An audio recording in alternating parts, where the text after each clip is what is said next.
What's going on, everyone? Josh White here. Welcome to a very special episode of the HeroFront Podcast. In this EOD Memorial Special, we have not one, not two, but three captivating episodes lined up for you. Prepare to be moved, inspired, and enlightened as we delve into the remarkable world of Explosive Ordnance Disposal, otherwise known as EOD technicians. Every year on the first Saturday in May, the EOD Memorial Ceremony is held to commemorate fallen EOD technicians, to recognize and preserve the legacy of the service and sacrifice of our fallen warriors and their families. This is the event that I attended this year, and the following episodes you're going to hear were all recorded at this very special event. So join us as we sit down with a diverse range of guests, all intimately connected to the EOD community. In our first episode, we have the honor of speaking with Stephen O'Donnell, an Army and Marine Corps EOD veteran, and the proud owner of the Master Blaster Coffee Company. Stephen, also known as the Push-Up Guy, shares his powerful story and sheds light on the challenges faced by White Star widow Mrs. Joanne Nelson. You see, Stephen is going to start bringing one White Star member every year. He's going to sponsor one. And this is his way to show these families that they are not forgotten. You see, Joanne tragically lost her husband to suicide, and we dive deep into her journey since that painful event that disrupted her life at that time, and how she has gotten through that, the tools that she learned. We go deep, y'all, and I got to give a shout out to Joanne for being so transparent, and I was really humbled to see everyone kind of surround her and show her that love and show her that she still has this EOD family. It was actually very touching. In the second installment of our EOD Memorial Special, we introduce you to Mario Kovach, an EOD veteran and co-creator of the groundbreaking initiative Project Felix. Discover how this innovative project is revolutionizing the EOD landscape and making a profound impact on the lives of those involved. Their mission is to cultivate dialogue within the military community and beyond. First responders, firefighters, police. There's a lot of amazing folks coming together and supporting each other, and it's all happening at Project Felix. Finally, in our third and last EOD episode of the Memorial Series, we have the privilege of hearing from Carlos Sanchez, a Chief Master Sergeant currently serving as a Legislative Fellow in Washington, D.C. Gain a unique perspective on the intersection of military service and legislative affairs as Carlos shares his experiences and sheds light on the vital role played by the Department of Defense Legislative Fellowship Program. Throughout these three episodes, we explore an array of compelling topics, leaving no stone unturned. From the significance of the EOD Memorial and the distinction between PTSD and PTSI, to the heartbreaking reality of losing a loved one to suicide and the alarming 22-a-day crisis, we delve deep into the challenges faced by the EOD community. Moreover, we touch on crucial subjects such as transitioning out of the military, post-traumatic growth, and the quest for identity and purpose. Prepare to be astounded by the unwavering camaraderie and support within the EOD community. These incredible guests embody the very essence of what the military represents as they selflessly devote themselves to the safety of others and the success of their missions. Get ready to be inspired, informed, and enlightened as we embark on this extraordinary journey together. I also want to give a special shout out to Chief Heath Temple for extending the invitation to me. And another huge shout out to Jason Umlauf for orchestrating these captivating interviews. Don't miss out on this EOD Memorial Special, where you'll witness the power of resilience, courage, and unity in the face of unimaginable challenges. Let's get after it. So Chief Master Sergeant Carlos Sanchez. That's right. EOD Talk. Yep. I'm here for the EOD week. Does this happen every year? Yes. So the first Saturday in May is National EOD Day. So Explosive Ordnance Disposal. So it's a joint community. It's a Navy school on an Air Force installation. And so we have EOD techs, former present, and even future techs, the students that are currently going through NAV School EOD. We all come out. Sometimes we can't make it out every year, but we try. And this is the kind of year to kind of or the time that we kind of get together, reflect, and then honor those that are on our wall. Because right in front of Navy School EOD is our EOD Memorial. Has all 4 services that have EOD. They have their own wall, and then all the names of those that have given their lives for our nation. EOD techs are on that wall, and so we come here. Saturday will be the memorial. Like I said, first Saturday in May, and we'll read off every name that is on that wall, and we will add any names that have since been that need to be added. Wow, that's pretty powerful. So it's not only a way for you guys to like come together and support each other, but it's also to remember those who've made the ultimate sacrifice in your career field. Correct. Well, that's very powerful. Yeah. And I'd be remiss if I didn't bring it up, but we also bring Gold Star spouses and families from those that have been put on the wall in previous years. They are part of this EOD family, like the rest of us. So there's some that still live here in the area. There's others that come in every year this time of year because it's always the first Saturday in May. So they know they'll come out. They are part of this community. So they're welcome. They're honored. So we always make sure we take time to never forget them either, because they're part of this family. No, that's beautiful. To take care of the family members like that, and to always have an opportunity for them to participate, for them to remember their own family member too. I mean, that's powerful. I'm sure you got some pretty powerful moments, just doing this year to year. The families that come, the people that you see, the conversations that you have. I think it's a beautiful way to heal and to remember those. So this is the first time I've ever been to one, and I can already feel the community here. Yeah. Everyone knows each other. It's like a reunion of sorts. And I think with a career field such as yours, that's really important, especially in the long run for like your mental health, right? Mm-hmm. So I mean, you lost people, you've been in sketchy situations, so to have that community is huge. Absolutely. Real quick. Yeah. Your cord's coming unplugged here. Uh-oh. Oh, there we go. Is that better?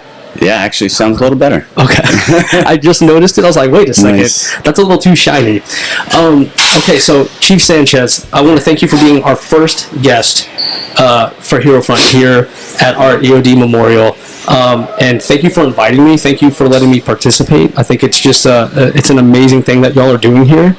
And I'm so blessed and honored to be able to kind of give an insight to EOD and what you're all about to the rest of the airmen out there and other services as well. Yeah, all credit goes to Jason Umloff. Absolutely. We helped link up with you.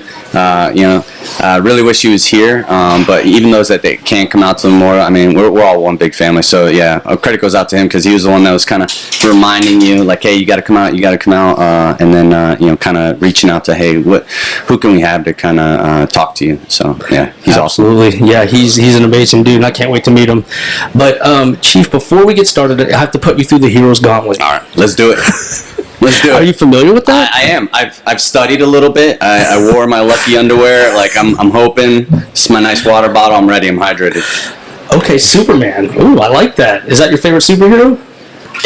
Actually, it's not Superman. It's just my monogram. My last name's S, so it's just convenient. No, I'm just kidding. Yeah, Superman. Okay, so we're gonna give you a fun and easy first question. Okay. Who would play Chief Sanchez in a movie? If there was a movie about your life and you could pick that actor, who would you pick? Oh, man. There's just so many good ones. All right, so I'm very short, so I feel like I would have to line up there. Tom Cruise is a little older than I am. He's a short dude. So if I could either do Tom Cruise in a shorter life or Danny DeVito. Danny DeVito? Because you know what? I think he would just, whatever that movie would be, he would just make it hilarious. So, and he's short, so it's You're perfect. Not the first person who's picked Danny DeVito. No, he's a classic. Somebody else definitely has picked Danny DeVito. Yeah. I can't remember who, but I know for a fact someone else did. And my favorite actor is Tom Cruise. Boom. So, there you go. Hey, right there. Right, Mission Impossible. Yeah. Okay. Or Top Gun 2. Oh my God, Top Gun 2? It was pretty good. Amazing. I mean, although if you look at it, it was almost, I'm a Star Wars nerd. The plot of the movie, this might ruin it for you. Okay. It's essentially episode 4. Really? I mean, if you think about how they're planning to go into the Death Star. Oh my gosh. And then hit that small little port. You're right. That they just, in the construction of the Death Star, felt like, hey, we'll just leave this complete vulnerability in this small little porthole. It's literally Top Gun 2. Wow. You kind of ruined it for me, but you also kind of made it better for me. Yeah, because now you hear the lightsabers in the background next time you watch Top Gun 2. 100%. Yeah. All right, question number 2. You know, leaders are readers, they say. Mm-hmm. What is your go-to leadership book if you were to recommend a book to, let's say, a young airman out there who is like, hey, I'm trying to level up my leadership, I'm trying to learn something, and I want to pick a book. There's so many out there, I don't know which one to go with. Yeah. What would you recommend? So I had the same issue because there's so much stuff out there. I try to emulate, our senior leaders. SimSAF has a book, book list, a reading list. So does CSAF. So many strategic leaders. They're putting that content out there. There's so much noise. I actually enjoyed, and I forget the author. It's the Leadership Bookshelf. So the Leadership Bookshelf, I think he's a retired admiral. But it gives you a snapshot. If you could just read one book, that gives you cliff notes of 30 books. Oh, wow. It's right there. That's amazing. So it gives you the cliff notes of those books as you go through it. But then, so this is essentially what it is. But then it kind of gives you ideas. So I want to, kind of read more into that. Then you pick up that book. Or like, hey, this is a good subject that I don't know much about. I'm going to dig into that. So if you had to pick something, there's a bunch of white noise out there. I think that's a great start. And then kind of, see where you need to go. Also, don't think of leadership just on the people side, but then also on the mission side. So I'm very big on obviously where we're kind of focusing on in the Indo-Pacific. So any material that's going into there. So yes, a ton of stuff. Yeah, you're not lying. I think the first book I ever read that fired me up was The Purpose-Driven Life. Mm-hmm. That was my first book that ever got me interested just in reading books like that. And another random one that I would throw out there is that I've never recommended before, but it's definitely one of my favorites, is Jonathan Livingston Seagull. I've never read that. You've never heard of that? No. What's it about? It's about a seagull. Okay. And he's in a community of other seagulls, and this community is so caught up on getting food and eating and who has the most food and fighting over food, and they're just so tunnel vision. But Jonathan Livingston Seagull is more concerned with flying the fastest and really testing his limits. Mm-hmm. And it just opens up so many different doors for him in his life. But it's literally about a seagull. Wow. It's amazing. But it's basic, but you get the actual material, the quality out of it. That's awesome. Absolutely. Yeah. So that's one I'll throw back at you to check out. Okay, third question would be, so right now you're a chief, you're working in D.C., mm-hmm. By all means, you're killing the game. Right, I try. You're killing it. We're all trying. Right? You're doing amazing. From my perspective. Thank you. I know it took work and you probably had some mistakes on the way and you learned a lot on the way. Yeah. So there is a story behind there. But my question to you is, for Airman Sanchez, if you were to just throw a little nugget of wisdom his way, mm-hmm. when he was navigating his Air Force career in the beginning, what piece of knowledge would you drop on him? Oh, wow. That's actually incredibly easy, just because I've reflected on this. As where I'm at now as a chief master sergeant, you get in that thought of man, how did I get here? You kind of think of all the places you've been stationed. So for me, it's just embrace where you're at and embrace that moment. Because I definitely think, I've been in 20 years, chief master sergeant, gone to so many different bases overseas, Europe, Pacific, several stateside bases, different MAGCOMs, and it's a lot. And it's I got to keep going. I'm performing at a high level. I got to keep performing at a high level. What's next? What's the next thing? You put on the next stripe, it's all right, how do I kill it at this rank? You just keep going, you start growing that family. I have a wife and 3 precious little girls. And then in those moments, in those times, sometimes you just want to keep moving forward, and that's great, and I encourage that. But then also don't forget where you're currently at. What are you currently doing, and who is around you, and who are those loved ones, and just embrace that moment. because there's definitely a lot of points in my life where I feel like, man, I should have just cherished that one thing a little more, or that one little moment just a little more. So absolutely. I can't, agree with you more there. I think when you get caught up in the future so much that the present, you miss certain things. Mm-hmm. You know what I mean? You miss certain connections. When your mind is out in the future with the what ifs, what should I be doing? What are my peers doing? I think it's important to reflect on that, but to live in that, it becomes a lot. Mm-hmm. It becomes painful almost sometimes, especially when it doesn't work out the way you mapped it out. Oh, yeah. You know what I mean? And it usually doesn't. Right. It usually doesn't, yeah. So, no, I think that's an outstanding answer. And bonus question for you. All right.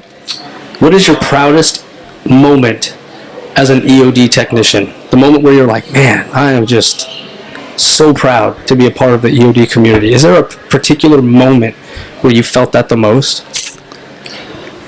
Proudest moment? I would say moments.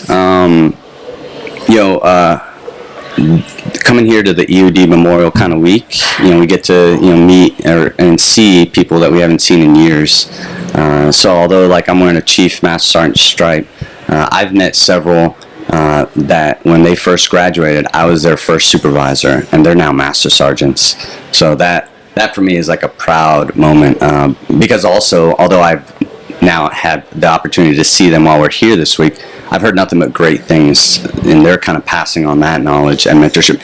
And honestly, I hope they're doing a better job than I did, because that's my goal. I want them to be better EOD techs than I am, better leader than I am, because then that'll set up the Air Force for the future. So my proud moments would just kind of see them where they're at, and I'm just so proud of them. It's amazing. Yeah, we're kind of in a unique position to actually see the legacy, mm-hmm. right?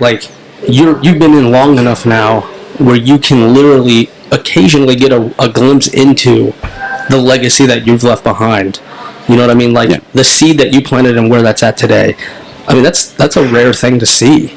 You can speculate, you can guess, but to see it, I mean, that's amazing. Mm-hmm. So, no, I think that's an outstanding answer. So, let's get into our topic. So, these are the topics that you have chose. Yeah. There's EOD Memorial, EOD Modernization, and the Legislative Fellowship. So we're going to roll right into the first topic, EOD Memorial. Yep. What's your thoughts on that? So EOD Memorial, this is something that we're all very passionate about, that we love. This is why we're here to kind of see all of our fellow EOD techs. But like I said, honor those that are on the wall. So all four services have their own wall, but one main memorial at NAV School EOD. This Saturday we'll be reading off the names. I don't have the exact number. There's over 300 names on that wall. On the Air Force wall, there's 32 names. 20 of them since the global war on terrorism started after September 11th. Several of them that I know personally, whether we talk about Timothy Weiner, who was my team chief on my very first deployment, or Daniel Lee Duville, who I was stationed with at Eglin when he died for our country. I still stay in touch with his family. Several of us, we honor them, not just reading their names, but their names become our family. I have a friend of mine who actually named his kid after Daniel. I have my second daughter, same middle name as Daniel Lee, so Isabella Lee. It's all these different things that we honor, reading those names. And of course, the saddest part, the opportunity to add new names. So we'll be adding one name this year, Lieutenant Fowler from the United States Navy, who died in a training accident last year, but EOD tech. So we will honor them. There's now there's a new Gold Star family that we will honor and never forget them. There's old Gold Star families that are here, and they're always welcome, and then we honor them. And just the opportunity to tell their story, that's our responsibility now. There's probably here in the next 10 years, there will probably be no one in EOD that personally served with someone that's on that wall. If we go the trajectory that we are going in with global war on terrorism wrapping up. So who's going to be there to kind of carry that torch? Those aren't names. Those are actual people. Those are actual families. They have stories. So this is kind of our opportunity as we kind of sit around the table, sit around the bar, and just kind of reminisce on those names that are on there. Take that opportunity to tell those stories to those people that I know. that I helped buried when they came back, and then also their families, like who are they, how are their kids doing? I love the opportunity of linking up with them and just kind of seeing how they're doing. Where can I help? And then just making sure they're doing okay, and hoping nothing but great success to them. So, wow. So, sadly, you have this wall, you have this memorial because of what you do is so dangerous, right? That there's almost no way to not have this wall of names. Mm-hmm. But I think it's incredibly healing and beautiful that you have the wall in the first place, that you come together every year. How long has this been going on?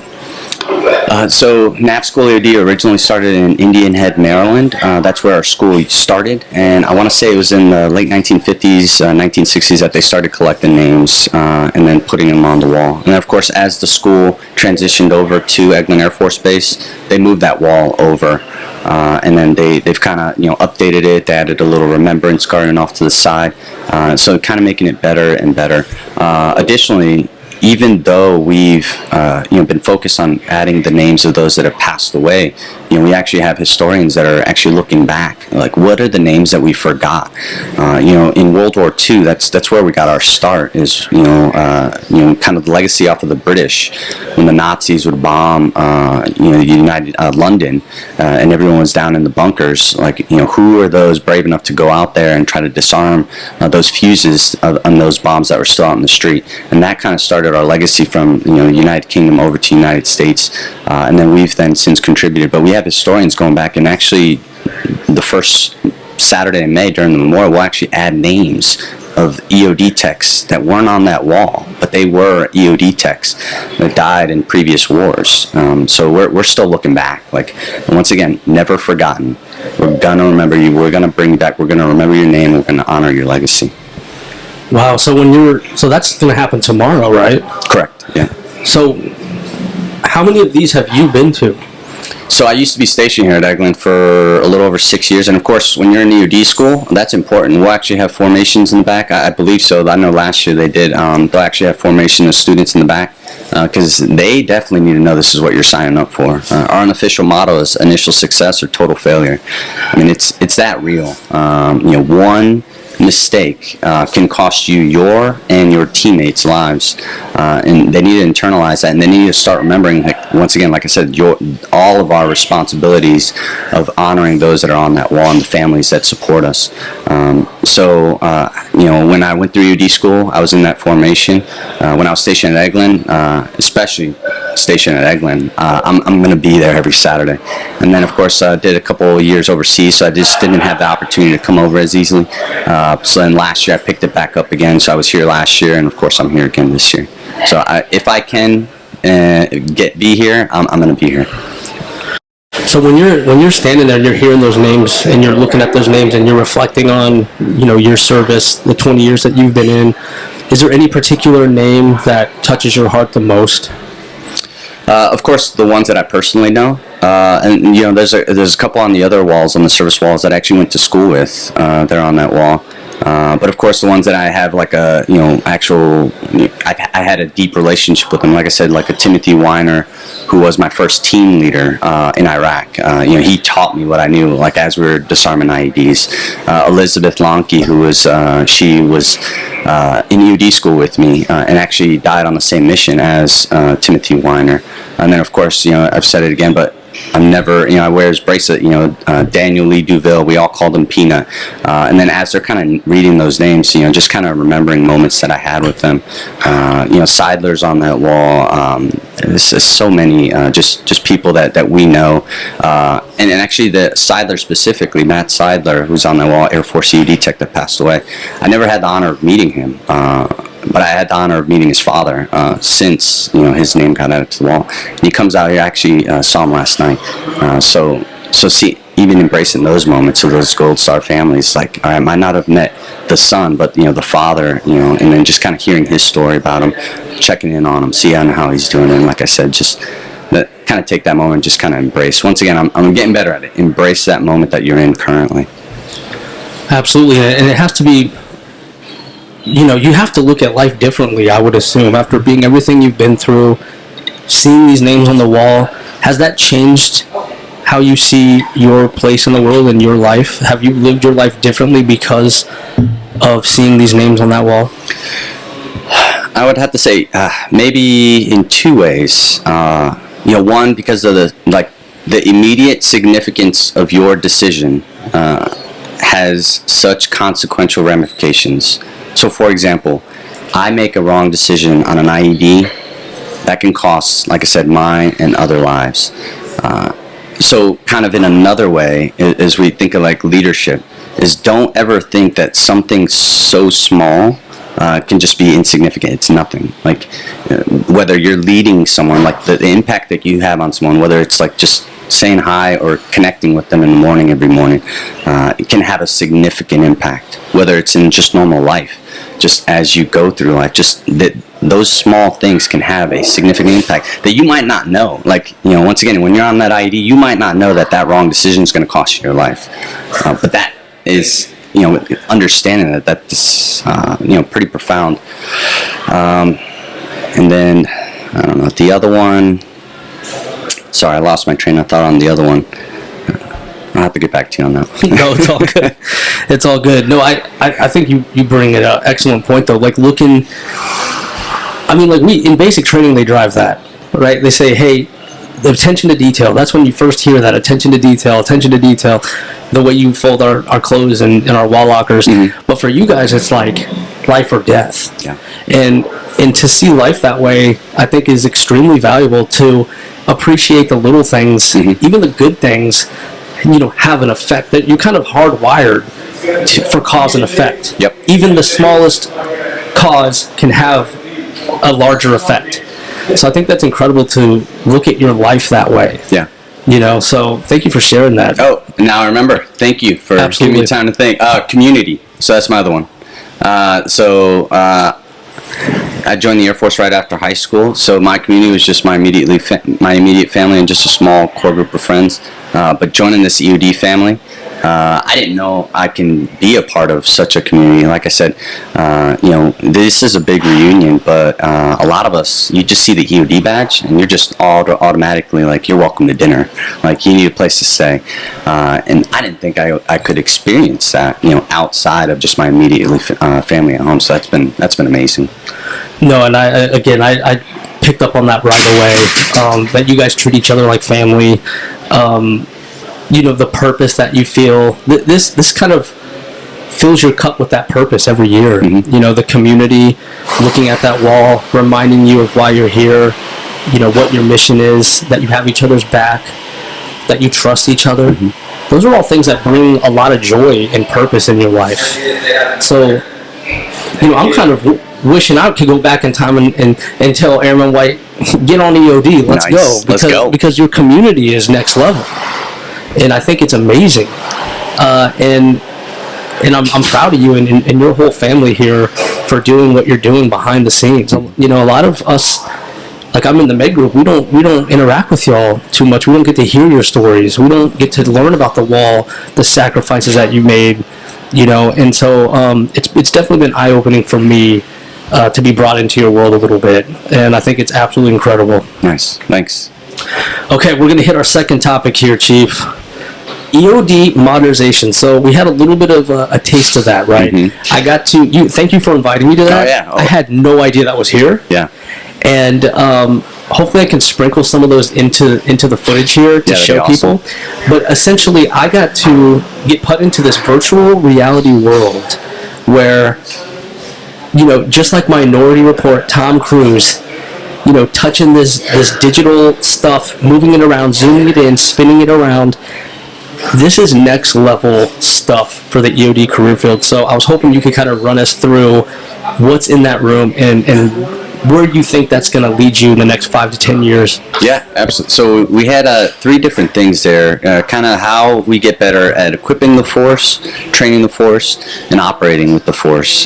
So you experienced extended reality, formerly known as augmented reality, and then also there's virtual reality, and then also 3D printing.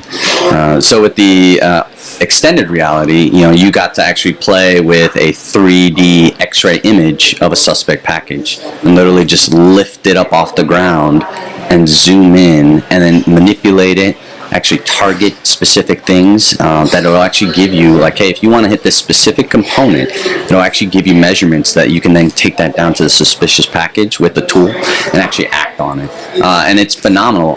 So that's more on the operations side, because how can we enhance with leveraging technology of today and even of tomorrow, because we're really at the ground level of this. How can we leverage that to make a smarter and better EOD tech and ultimately helping them save lives, their own and others. And that's just scratching the surface, and it's phenomenal. And then on the training side, you saw the virtual reality, where there's an actual nuclear accident in the back of a C-17. Those are hard to recreate in real life in a training scenario. But with technology like this, we're able to literally just put it in whatever actual environment that we want and actual simulate tools that will get real readings. So we're enhancing the EOD tech training capability, as well as people can come in remote from overseas and actually wear the same goggles and actually see what you're seeing and evaluate you. It spits out reports on like what vulnerabilities you had during the op, and it's phenomenal. And with both of those, I think we're really tapping into. I mean, you and I, like, this is new technology to us, so we're like, wow, this is amazing. But this is native technology to our brand new airmen that are coming in and the ones that will be coming in the next 10 years. So how are we connecting with them? What's native to them? And how can we connect to them? Because this stuff, they understand. So if we can enhance their ability to learn, we're going to build better EOD techs, I guarantee you. And then with the 3D printing, same thing. Instead of paying thousands of dollars for a simple solution, what if we can just 3D print a solution that'll get us to where we need to go? We don't have to go through this crazy acquisition and procurement process for something that's so simple.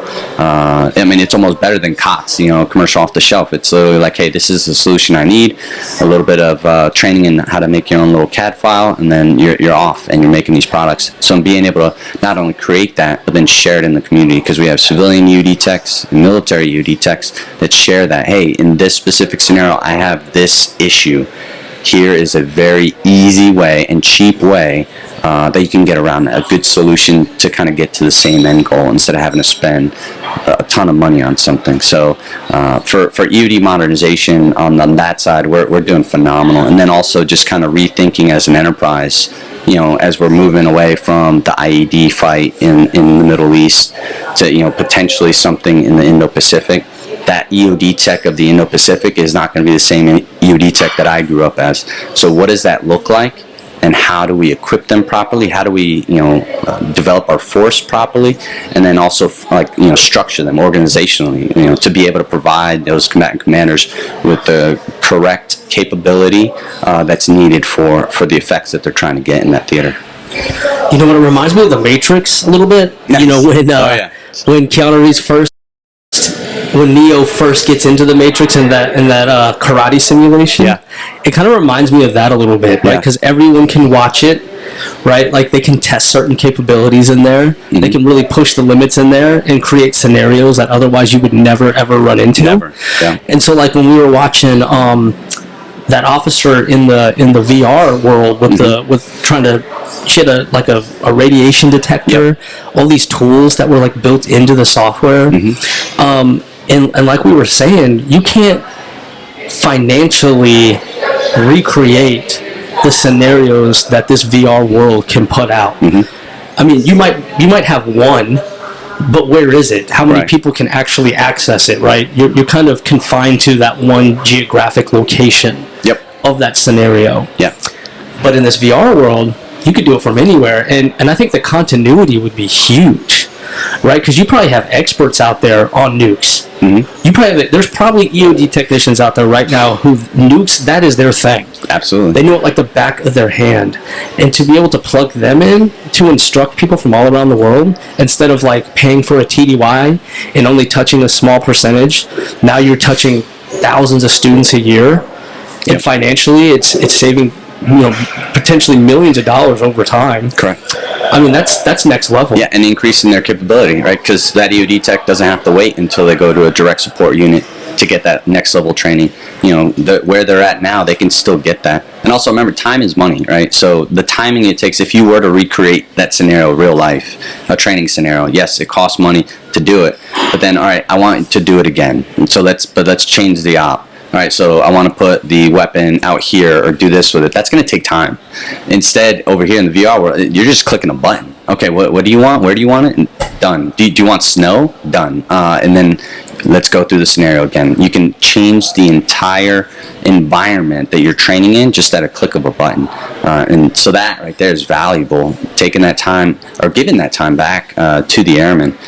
You brought up a great point, being able to tap into those experts and just bring them in, put them in as an NPC that's kind of just sitting in the background of that VR world and just kind of watching and observing, being able to provide inputs. That's phenomenal. And this is just the beginning. Like, can you imagine ground level where this is going to be in like 5 to 10 years? Yeah, it's amazing. There's probably going to be like heat, hot weather, cold weather, touch sensors where you can actually feel it in your hand. Yeah. When you grab certain tools.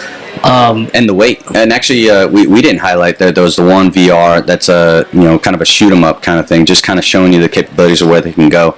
Simple shooting, like kind of VR game, to where you're actually like lifting up an M4 and you're able to look through the scope, and it'll actually give you actual realistic shooting where that bullet's going down range, so you can practice tactics, small tactics, with other guys in your section or in your shop.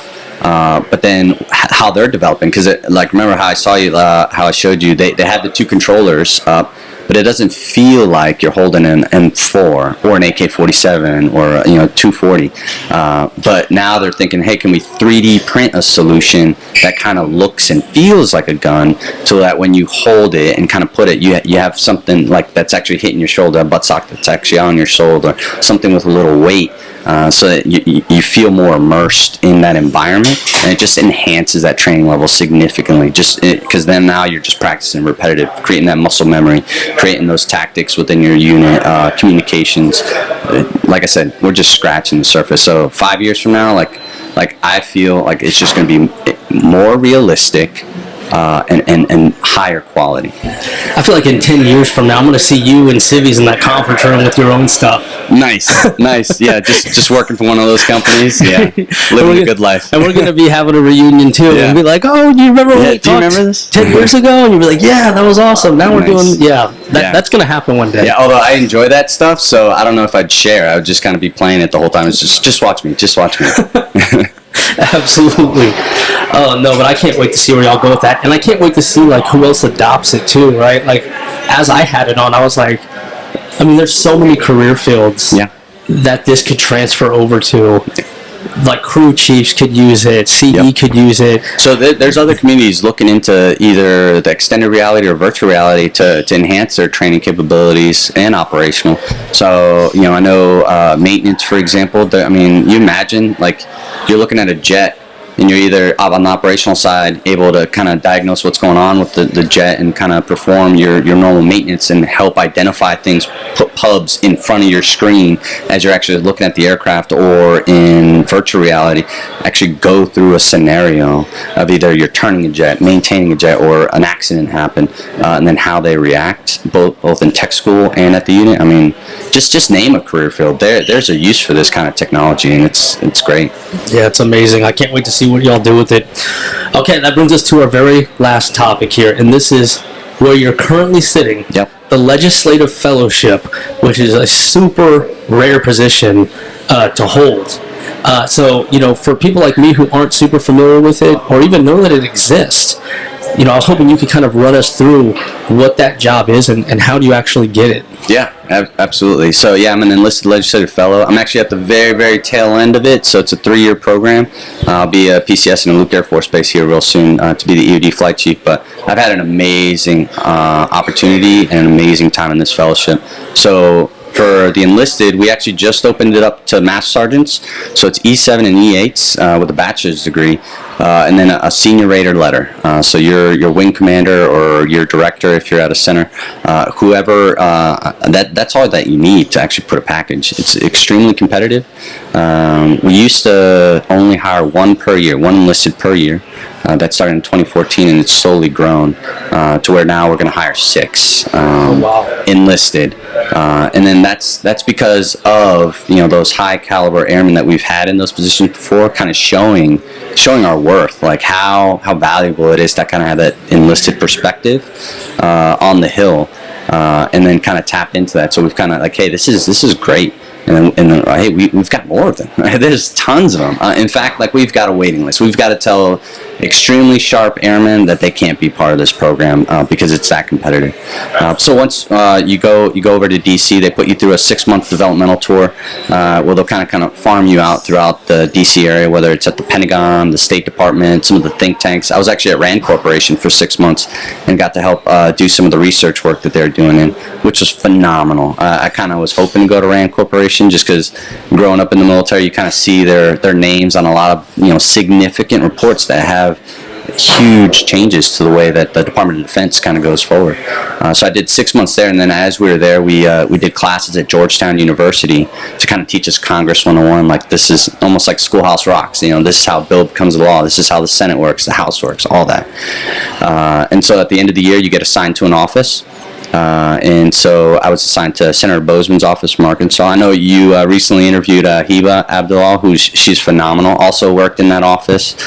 Shout out to Heba. Yeah, she's phenomenal. So I had the honor and privilege to work in that office. So we all get assigned to an office. It's mainly an authorizer or an appropriator, someone that has defense oversight or defense equities, which of course it makes sense. Like, we're giving you someone from the military, all 5 services, Space Force. All services are, providing high caliber fellows. So for a year, for all intents and purposes, you're a congressional staffer. You work for them. That's amazing. You help prepare hearings, help them prepare for hearings. You meet with constituents. You meet with lobbyists. You help draft bills. You help push bills over the finish line. And I mean, it's extremely rewarding. It's a totally different experience than what any of us in our normal just military career are doing to then get thrown into that. But that what a valuable experience. It was awesome. A look behind a curtain that most people never see, and to be enlisted and to do it as an enlisted active duty member. Like, you're sitting in the room. Like, that's unbelievable. Yeah, it's been amazing. So I got 2 questions for you on that. First one is the biggest lesson learned from this experience, if you could pick one. Yeah. And the second question I have is, how is that going to help you when you're at Luke and beyond?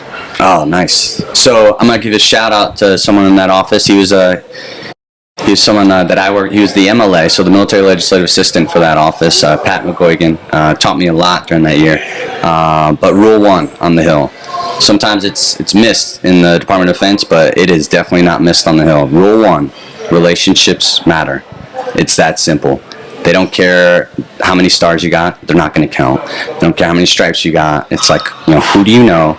And also the established relationship that you have with that person, and then also with others, because people talk on the Hill. That matters more than anything. So trust and loyalty is a big deal. Yeah. Well, then and not like blind loyalty, like, I'm gonna do whatever you say, but that relationship, and the news, pick any name. Like, a lot of times they like putting the salacious stuff on the headlines and stuff, but being behind the curtain and actually seeing there's a good amount of bipartisanship, and it's phenomenal. You see members from one side that are willing to work with members on the other because it's a cause that they support, or sometimes it's just I like working with you. You are a good person. Like, that relationship just means everything. And as well as, like, when I was working for that office, being able to help get other members on a certain piece of legislation, that relationship that I either had with a staffer or that my member had with that staffer's member, that matters a lot. So when you say, like, how am I going to bring that back? Like I said, sometimes I feel the Department of Defense misses out. Like, relationships matter. At least, from my time and seeing it, and I'm not saying it doesn't happen, it happens a lot, but coming back, I've definitely developed to where I see the significance of it. So when I come back, to the Air Force, big Air Force, going to Luke Air Force Base, relationships matter. The people around you, whether they don't have some kind of transactional thing that you can benefit off of, you can definitely benefit just either from that relationship, things you can learn from people, whether that'll help down the road, make you a better person, develop you in a better leader. Just relationships matter, because also when a crisis occurs or something important happens, that's when all of a sudden you're like, oh man, who is going to be there to support me? And that's usually when they're going to be the first ones to join you in the corner, for sure. Definitely. Was there anyone that became that you looked up to? Did you get there and you were like, I'm amongst peers, I can do this? Or did you get there and you're like, man, some of these people are incredible and I need to learn from these people? Was there anyone who jumped out at you like that, where you're like, wow, I learned a lot just watching this person and how they operate? Yeah. So, Senator Bozeman, of course, he, taught me a lot, just seeing him. And, I say that because, I experienced so much time with him, worked with him and kind of seeing how he works. And I say that with all the fellows. You learn a ton. I mean, these are elected officials, putting the politics aside. It takes something to actually, get to that, high level of office. Just a ton to learn. I mean, I threw out Pat McGuigan. I mean, we spent a full year together. He's still in that office. He taught me a ton because he used to be a fellow. And then he transitioned over to the reserves and now works, full time. Wow. So, just kind of seeing the path that he kind of paved. And then, there's so many people. I mean, it was a phenomenal office. I think I hit the jackpot because they're great people. And then I would have to say who I look up to also on our end, like the Air Force, were my other fellows that were in my class, both enlisted and officer. Because these were high caliber airmen that they pulled out of their respective career fields that I otherwise would not have had that easy opportunity to network and develop a relationship and learn from. And then they're my peers now. So I learned so much from them. A lot of us still, meet and get together. We communicate a lot, but I learned so much. So I think I look up to them. Because they're all, as we're all kind of finishing up our fellowship, going back out, they're going to do phenomenal things, and I'm so proud of them. So, and then I almost forgot to mention the third part is the payback tour of the fellowship. So I'm on Joint Staff Legislative Affairs. The vast majority of us come back to the Pentagon and kind of fill up the legislative affairs shops, because remember, we've developed those relationships, right? Mm-hmm. So the Pentagon now wants to say, hey, how are those relationships, what are some of the insights that you can tell us, how can we better posture for kind of helping explain why we need to either change our policy, our strategy, why we need to fund certain things, being able to communicate with Congress, because that's not very apparent sometimes. So we kind of help kind of bridge that gap. I love that. I love seeing the services just get something so right that everyone wants, and it happens. Mm-hmm. I think this fellowship is one of those things. Yeah. I think Skillbridge is one, and I think this fellowship is one. Yeah. We need to lean into that because your insight at this point is just invaluable. Yeah. I mean, your experience, you're 20 years in, plus now this fellowship, seeing behind that curtain that you otherwise would have no idea about, that you can now bring back to your team, is just invaluable. Yeah, and I hope to, I took lots of notes. I try to remember as much as I can, so I hope to be able to bring as much of that back out to the force, whether to make new fellows in the future, or like I said, just develop better airmen. I've had that limited ability to kind of sit in that room to listen to our strategic senior leaders, have those conversations with elected members that doesn't get broadcast on C-SPAN or on the news, and then just kind of listen. I was like, I mean, it's professional development on steroids. That's the best way to describe it. I know you had mentioned you went out to AFSA. There's AFA. I mean, no, this is next level. Oh wow. Yeah. This is like the level you don't even know exists until you're there, and then you're like, oh my goodness. Double platinum level. That's crazy. Which is why I was a little intimidated, with you coming on here, because I was like, I don't know, this guy is probably next level. And I have to say, you're so incredibly humble and approachable that I was immediately at ease. It was like talking to an old friend. And I think that just goes to a testament to, the type of chief and the type of leader you are, where you immediately just had me comfortable and at ease and got me in the virtual reality stuff. And, just hats off to you. Just want to give you a shout out for just being so approachable, so transparent. I can really tell that you're in this time of your career where you're really giving back and pouring into people. That's the vibe that I got from you. Yeah. So I mean, that's what we're charged with, right? As a chief, even as an EOD chief, I love putting on the bomb suit. Sometimes, maybe it's not too hot. But I'm not the one putting on the bomb suit anymore, right? It's 80 pounds of suck, and especially if it's hot outside. Those are my tech sergeants, so I have to pour into, because my time's limited. I have to give everything I have that I know and pass that on. So I mean, as a chief, master sergeant, even as a senior NCO, that's what you're charged with. You have to do it. So I take that very seriously. But I mean, lighthearted way. Like, I'm not a serious person, Right. but I take that responsibility very seriously. So I mean, even you as an up and coming master sergeant, doing great things as well. Just trying to any type of opportunity I have to just pour into someone, or just kind of show like it's okay to just have a relationship with someone, like talk to someone normal. Like, don't have to yell at people all the time. Like, you could still get the same effects. Absolutely. So. Absolutely. I love that. All right, Chief. So here's what we talked about. You went through the Heroes Gauntlet. We talked about the EOD Memorial, EOD modernization, and your current position as the Legislative Fellowship. As we come to a close, do you have any final thoughts for Team HeroFront? Team HeroFront, I would say, one thing that I'm blessed with is, like I said, this community. So this podcast, for any of the EOD guys that are seeing this, of course, I owe you beer now. This community is phenomenal. So any opportunity that I have to mentor this community, but then just being a part of this community. So there's plenty of EOD techs, men and women, that put on that bomb suit, that are all over the world right now doing amazing things that aren't here this week, to be able to honor those names.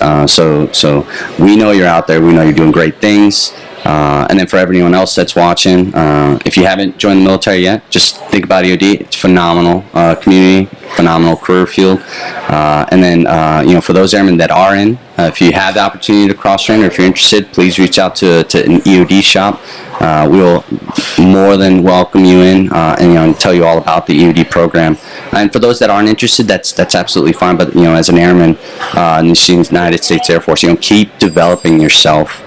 With things like this to learn, never stop learning. It doesn't have to be done through a textbook, right? We have to embrace what technology has given us today, and embrace that, and kind of seek guidance, seek development. Don't just sit on that couch. Get out there and learn, and air power. That's all I can. Hell yeah.